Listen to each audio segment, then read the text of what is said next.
আসসালামু আলাইকুম বন্ধুরা, কী অবস্থা? আশা করি সবাই ভালো আছেন। পূর্বে মাহি এনিমেল হাউস চ্যানেল থেকে অনেক ভিডিও আমি পোস্ট করছি বা আমার ফার্ম সম্বন্ধে অনেক কিছুই দেখাইছি বা জানাইছি। দীর্ঘ অনেক মাস কোনো ভিডিও করা হয় নাই বা আমার ফার্মের অনেক কিছু চেঞ্জ হয়ে গেছে।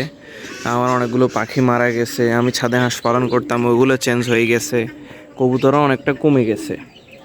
তো নতুন করে আবার রিপ্রেজেন্ট করতে চাইতেছি, নতুন করে আবার শুরু করতে চাইতেছি।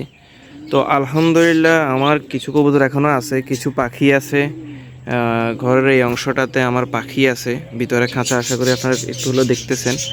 আমার এই অংশটাতে কবুতর পালতেছি আমি, এই অংশটাতে। আর নতুন করে আর একটা সেট আপ তৈরি করছি মুরগির, যেটা হচ্ছে ওইখানে কিছু মুরগি পালন করতেছি ডিমের জন্য আর কি। এটা হচ্ছে একটা ডিমের মুরগি, নাম হচ্ছে মিশরীয় ফাউমি। আমি এটার বীজ ডিমও সেল করে থাকি।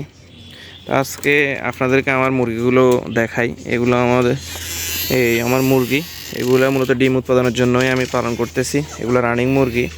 আমি ডিম পাড়ার কিছুদিন আগে এই মুরগিগুলো সংগ্রহ করি। এটা খোলামেলা ছাদে পালতেছি। একটা ছোট ঘর তৈরি করে চারপাশ দিয়ে নেট দিয়ে ঘিরে এখানে আমি মোরগগুলো পালন করতেছি। মাশাল্লাহ আমার মর্গে আমার 20টা মোরগ আছে। এখানে 2টা তিতির মোরগ আছে ফার্মি মোরগের সাথে। মাশাল্লাহ খুব ভালো ডিম পাড়তেছে আলহামদুলিল্লাহ। আগেই কিন্তু আমি যখন আনছি তখন একটা করে ডিম পাইতাম।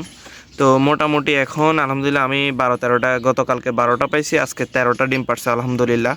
তো মাশাল্লাহ ডিমগুলো সাইজ ঠিক আছে আলহামদুলিল্লাহ। আমি এই ডিমগুলো আবার সেলও করি। তো আমার ছোটো এই ফার্মটা কীরকম লাগছে জানাবেন। ইনশাআল্লাহ ধীরে ধীরে আমার ছাদের যত আপডেট আছে আমি আপনাদের সাথে শেয়ার করব।